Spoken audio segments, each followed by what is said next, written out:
All right, everybody, welcome to the postgame press conference for the Arkansas Razorbacks. Please silence your cell phones now and remember, no video recording. I'd like to introduce Arkansas head coach Mike Neighbors and the two players representing the Razorbacks, Chelsea Dungy and Malika Monk. A little reminder of the format: we will hear an opening statement from Coach Neighbors, then we will address questions to the student athletes. Once the student athletes are dismissed, let's have questions for Coach Neighbors. And to ask a question, please raise your hand. A microphone will be brought to you. If you could state your name and media affiliation, that would be great. And with that, Coach Neighbors, please begin for us. Thank you, Kara. Really proud of and for our group.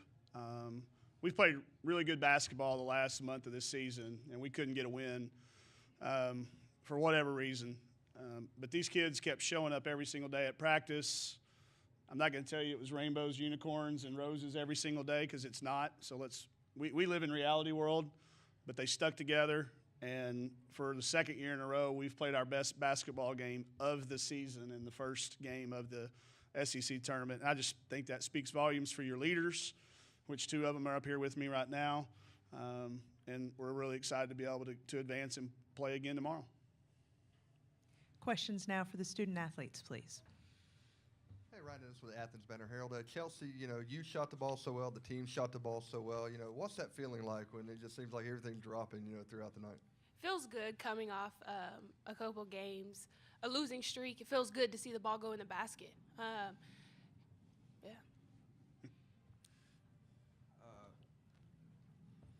Braden, with the Macon Telegraph, but a question for Chelsea. Coming into this game, did you have any extra anger about you with the stuff that happened last week? Did you kind of come in here with that extra anger or extra oomph? Yeah, I had a little bit of a chip on my shoulder. I just wanted to go out and play the best that I could and show everyone what I can do. I tried to turn the chip into a boulder. I have a question. I'll elaborate on that once it's his turn to talk. I have a question for Malika. As one of the leaders of this team, everything Coach mentioned, the adversity, kind of like that, we can't get a break. How did you and the leaders keep everybody focused and keep believing? We just really have to come together, and with everybody, we like to compete with one another, and we know that we are above and beyond. We should be up at top with the other teams. So we just come out every day, just tackling every task that we can, and we really proving to everybody that we're still capable of winning games, no matter what is being thrown at us.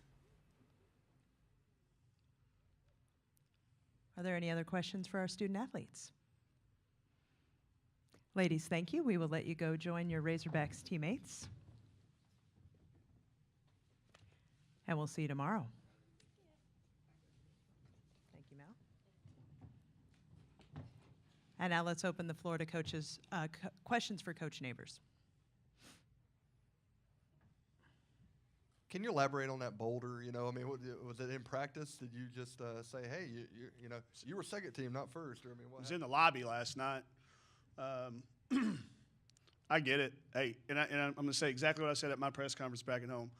I ultimately respect how hard it is to make the first team in this league. There's only 8 spots for 14 teams, of which there's a lot of great players. I get it. It's really hard to make the first team. But if you look at our team from last year and what we added, a lot of it was Chelsea. Okay, and Mal played great. Mal's maybe his most improved kid I've ever coached between summers. Jalen Mason, all the kids got better. But we really graduated Dev, and we brought Chelsea in. And we went from losing 104-60 to Texas A&M to taking that into the fourth quarter. South Carolina beat us 90-42 a year ago. This year it was a one-possession game at our place. And if you take her off of our team, we're playing yesterday, and we're probably going home. So I know how hard it is. I know there are a lot of deserving people. I don't know who I would have taken off. I honestly don't. But she had a great season. She had a first-team all-conference season, and I think she backed it up with a first-team all-conference first round. So she's just that type of kid that you just kind of have to tell her, maybe you can't do this. and she can. So I built it up. I'm not going to tell you I didn't. I used it to our advantage. I don't wish it. I'm not glad that it happened. I wish she would have been recognized. And here's the reason. Here's another reason. Because to be recognized as an honoree here at the SEC, like we've been honoring the kids at that reception tonight, you have to be first team all conference. And we don't have very many. I think we're out. Where's Jerry? Jerry, are we out? We're not going to have another women's basketball player honored for a while because we don't have anybody that's been first team, and she could have been.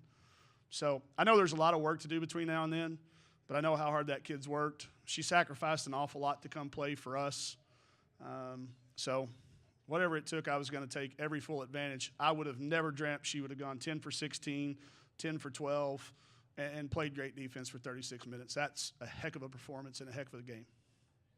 That was a really long answer to a short question. I apologize. From Georgia's perspective, I mean, what type of difficulties went into beating them?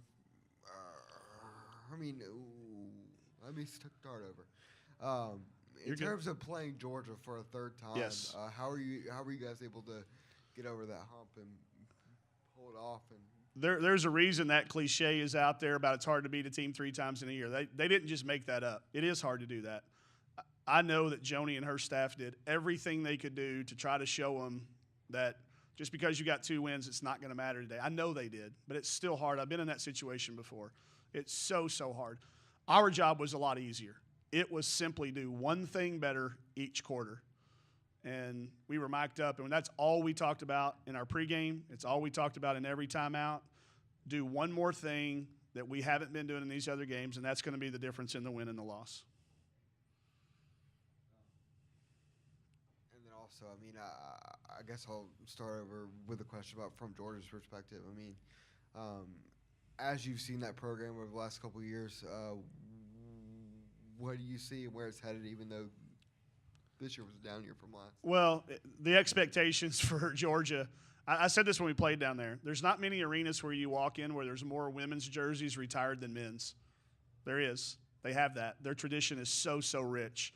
So the bar is set so high. They have a really good team. It's a tough year in this league where there's a lot of people in the middle that beat each other up. I think it's probably going to be the first time in SEC history a 9-win team didn't go to the NCAA tournament. Is that what they're telling us? And I mean, I'm not in charge of that, but that's what all the experts are saying is that Georgia's not going to get in with 9 SEC wins, and I think that'll be the first in history for a 9-win team. They are headed to nothing, but I know who they've recruited. I'm going to send Kalia Robinson a graduation card and make sure her alarm is set and shows up on time to walk and gets out of there. She is phenomenal. But I know who they have coming, and I know it's a team that for years to come is always going to be one you're going to have to go through to try to advance in this league and try to catch them. See you guys tomorrow. Thank you, Coach Thank you, Neighbors. Kara.